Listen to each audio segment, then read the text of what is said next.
لجميع مناسباتكم وحفلات النجاح نقترح عليكم هذا التحلية اللي راح تكون بذوق الليمون. وصفة أكثر من رائعة، تصلح حتى تكون كمشروع مربح للأخوات يحبوا يسترزقوا.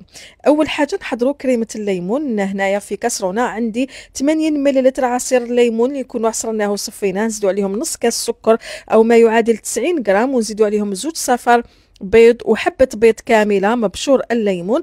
نخلطوهم كامل بارد في بارد. بعدها نحطوا الكاسرونة ديالنا فوق النار، نار تكون قليلة مع التحريك المستمر حتى تعقد الكريمة. بعيد على النار نزيدوا لها حوالي 60 غرام من لا مارغرين ولا زبدة، ما يعادل 2 ملاعق كبيرة. نخلطوا حتى تذوب كامل هذيك الزبدة، ونخليو الكريمة ديالنا تبرد على جهة. من جهة واحدة أخرى نروحو نحضروا كريمة شونتيي اللي حتكون بذوق الليمون.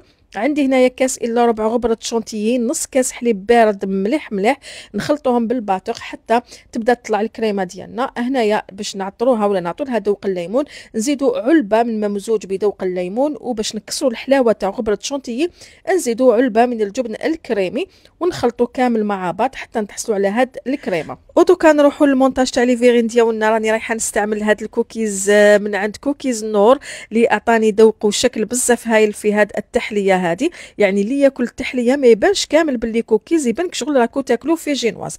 هنا المونتاج خياتي نحطوا قبل طبقه من الكريمه، وبعد نحطوا حبه كوكيز كلانور اللي نكونوا شمخناها في الحليب، ونكملوا الطبقات ديالنا حتى يعني يتعمروا لي فيغين. اخر طبقه نديروا طبقه رقيقه من غبره الشونتيي ولا من كريمه الشونتيي اللي حضرناها، ونختموا في الاخير بطبقه تكون مليحه من كريمه الليمون اللي حضرناها. اذا كان لقيتوها شغل جمدت لكم بزاف عاودوا برك حركوها، راهي رايحه تطلق روحها. جربوا التحليه واستمتعوا بالبنه مع كوكيز كلانور.